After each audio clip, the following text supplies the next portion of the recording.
Minh đã rất cương quyết để chấm dứt chiến tranh. Dù có những thế lực muốn ngăn cản các bạn quan hệ với nước Pháp, ông ấy vẫn thực hiện được hiệp định ngày 28 tháng 3, lúc đó đang đối mặt với một mâu thuẫn giữa Việt Nam và Pháp. Nhưng một Việt Nam thống nhất. Thực ra, ông ấy muốn hợp nhất miền Nam và ngay cả miền Trung. Ông ấy đã sang Pháp. Chúng tôi đã gặp để đàm phán về các hiệp định tạm thời, các hiệp định cuối cùng giữa Pháp và Việt Nam. Au-delà de cet accord provisoire, un accord définitif. Bon, jusqu'au dernier moment, même cho đến tận phút cuối cùng, đến tận ngày 20, người ta phát động cuộc chiến tại Hà Nội, Hồ Chí Minh vẫn cố gắng đàm phán, cố gắng tìm giải pháp cho hòa bình. Chủ tịch Hồ Chí Minh không muốn chiến tranh, nhưng người Pháp lúc đó đã bỏ lỡ cơ hội hòa bình ở Việt Nam. Cũng như người Mỹ sau này đã bỏ lỡ cơ hội hòa bình, tránh để thanh niên đất nước họ hy sinh vô ích ở Việt Nam, điều mà bác không muốn. Bởi Bác Hồ của chúng ta rất yêu thương trẻ nhỏ và thanh thiếu niên trên cả thế giới này.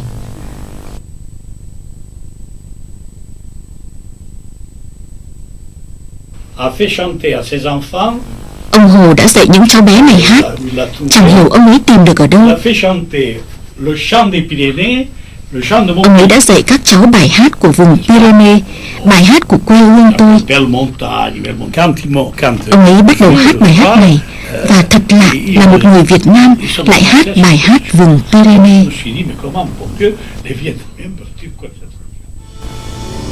Tiếp tục cuộc hành trình, chúng tôi tìm đến nhà tiến sĩ sử học Alain Roussio, người có kiến thức rất uyên thâm về Đông Dương, là người nghiên cứu lịch sử và rất nhiều lần đã sang Việt Nam.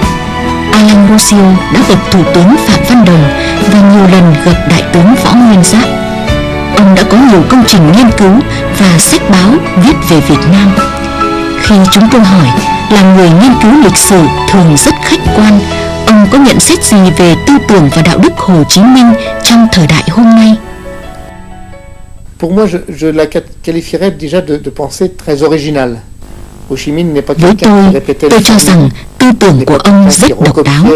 Hồ Chí Minh không phải là người lặp lại phương thức, không sao chép lời của Marx hay Lenin để chứng minh, mà tìm những gì sống động trong tư tưởng chủ nghĩa Marx mà ông có thể sử dụng được để giải phóng đất nước mình. Đồng thời, Hồ Chí Minh không dựa vào chủ nghĩa Marx châu Âu truyền thống, mà đã sử dụng một mô hình mà tôi tìm thấy trong các tư liệu. Ông nói rằng tư tưởng của Marx rất có sức mạnh, nhưng lại được viết ra trước tiên ở châu Âu. Mà châu Âu thì không phải là cả thế giới. Như vậy, châu Á cũng phải tìm trong truyền thống, trong nguồn gốc, những yếu tố cải thiện phần nào có thể Việt Nam hóa được tư tưởng về cách mạng.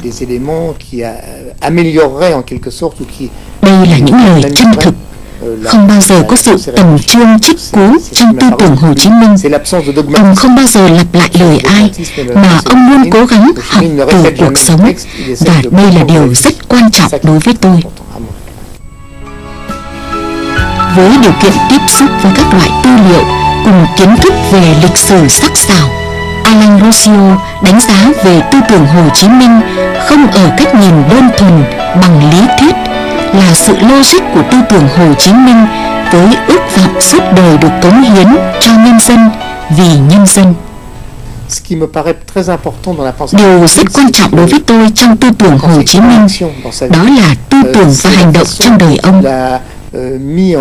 Là ông đã làm sáng tỏ được mối quan hệ vĩnh cửu giữa những nhà cầm quyền và nhân dân. Đó là điều quan trọng nhất trong cuộc đời ông. Ông thuộc về nhân dân và không bao giờ rời xa nhân dân. Và tôi nghĩ đến một nhà lãnh đạo thông minh, nhà lãnh đạo muốn đưa đất nước theo con đường xã hội chủ nghĩa, luôn phải nghĩ tới sự bền vững giữa ông và dân tộc, một sự khôn ngoan giản dị, một cuộc đời đơn giản. Người mà theo tôi đã tác động đến tất cả các nhà làm cách mạng trên thế giới.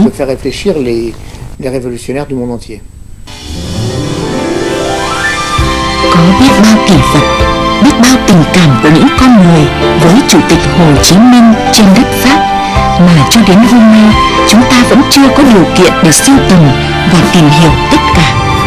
Nhưng ở một góc độ nhỏ, trong khoảng thời gian ngắn mà chúng tôi đã gặp những nhân sĩ trí thức đều có tình cảm rất tốt đẹp về Chủ tịch Hồ Chí Minh.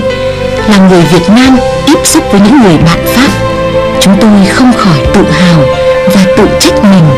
Tại sao giữa thời đại hôm nay chúng ta có điều kiện khoa học kỹ thuật, vật chất tốt hơn mà vẫn chưa làm được nhiều điều tốt đẹp cho Tổ quốc? Voilà, j'ai le souvenir d'un homme d'une très très grande intelligence. Tôi vẫn có kỷ niệm về một người rất thông minh, với một sự sáng suốt trong cách phân tích tình hình. Ông ấy còn là người có nhân phẩm rất đáng quý.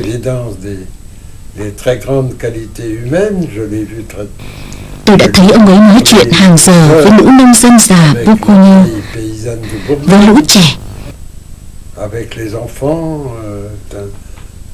Đó là một người đặc biệt, một người rất tỉnh táo và có một cái nhìn luôn hướng về tương lai. Và cuối cùng thì tôi tin là Việt Nam đã may mắn có Hồ Chí Minh. Chúng tôi sẽ rất hạnh phúc có được những người như vậy trong thời đại này.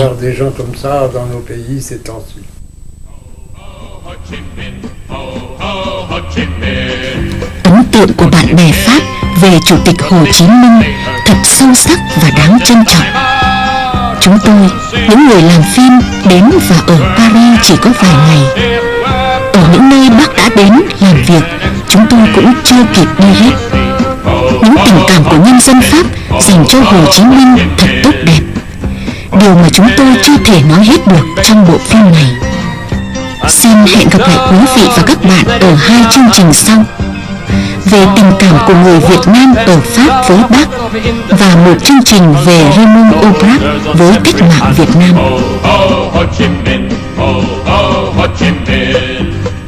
Thời gian đã trôi đi hơn nửa thế kỷ, có biết bao biến cố lịch sử chính trị thăng trầm đã trải qua với hai đất nước Việt Nam và Pháp. Trong dòng chảy lịch sử tình cảm của những con người đã gặp Bác, đã biết đến Việt Nam vẫn không phai mờ. Hình ảnh của Chủ tịch Hồ Chí Minh, tư tưởng, đạo đức của người không chỉ có giá trị với mỗi người Việt Nam chúng ta hôm nay, mà đã vượt lên không gian, thời gian, lan xa cả thế giới. Đó là tấm gương, là hình ảnh quý giá của một lãnh tụ suốt cuộc đời hy sinh phấn đấu cho sự nghiệp giải phóng dân tộc. Bởi người hiểu rằng khi ở cương vị lớn nhất của một quốc gia, trách nhiệm với nhân dân, với đất nước là trên hết. Điều mà những vĩ nhân trên thế giới đều hành động như thế.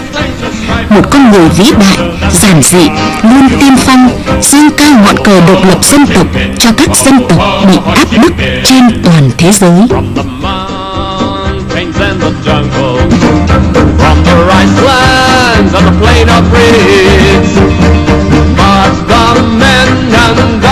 Of the Indo-Triad